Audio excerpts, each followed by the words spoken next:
தேமுதிக மாவட்ட செயலாளர்கள் கூட்டம் வரும் 23ஆம் தேதி தொடங்குகிறது. அண்மை செய்தியாக பார்க்கிறோம். கூடுதல் விவரங்களோடு செய்தியாளர் லிபிகா இணைகிறார். லிபிகா, விவரங்கள்.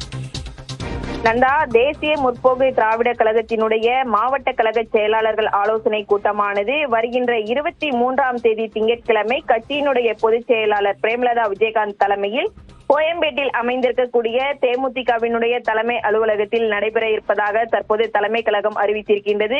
குறிப்பாக கடந்த ஜனவரி மாதம் மாவட்ட செயலாளர்கள் கூட்டம் என்பது நடைபெற்றது. அதன் பின்னர் தொடர்ச்சியாக ஜனவரி மாதத்திற்கு தொடர்ந்து அந்த பொதுக்குழு கூட்டம் என்பது தொடர்ந்து தேமுதிக சார்பில் நடைபெற்றது. இருப்பினும் கட்சியின் சார்பாக தற்போது தேமுதிக திமுகவுடன் கூட்டணி என்பது உறுதி செய்யப்பட்டிருக்கக்கூடிய நிலையில் வருகின்ற 2026 சட்டமன்ற தேர்தலில் எத்தனை தொகுதிகளில் பங்கிடுவது என்பது குறித்து எந்த ஒரு அறிவிப்பும் இன்னும் பேச்சுவார்த்தை என்பது தொடங்கப்படாத இருக்கக்கூடிய நிலையில் வருகின்ற 23ஆம் தேதி இந்த மாவட்ட கழக செயலாளர்கள் கூட்டம் என்பது தற்போது நடத்த இருக்கின்றது. அனைத்து மாவட்ட கழக செயலாளர்களும் இந்த ஆலோசனை கூட்டத்தில் கலந்து கொள்ள வேண்டும் என தற்போது தலைமை கழகம் அறிவித்திருக்கின்றது.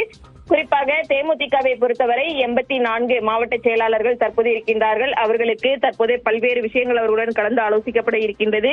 குறிப்பாக இந்த 2026 சட்டமன்ற தேர்தலில் எப்படி எதிர்கொள்வது, தொடர்ச்சியாக கட்சியினுடைய பணிகள் எப்படி மேற்கொள்வது, சுற்றுப்பயணம் மேற்கொள்வது உள்ளிட்ட பல்வேறு விவரங்கள் குறித்து இந்த ஆலோசனை கூட்டத்தில் ஈடுபட இருக்கின்றார் கட்சியின் பொதுச் செயலாளர். அதே போன்று திமுகவுடன் இந்த கூட்டணி தொகுதி பங்கீடு என்பது அடுத்த வாரத்தில் என்பது உறுதி செய்யப்பட இருக்கக்கூடிய நிலையில் எந்தெந்த தொகுதிகளில் போட்டியிடலாம் என்பது குறித்தும் இந்த ஆலோசனை கூட்டத்தில் தொடர்ந்து விவாதிக்கப்பட இருக்கின்றது. நந்தா,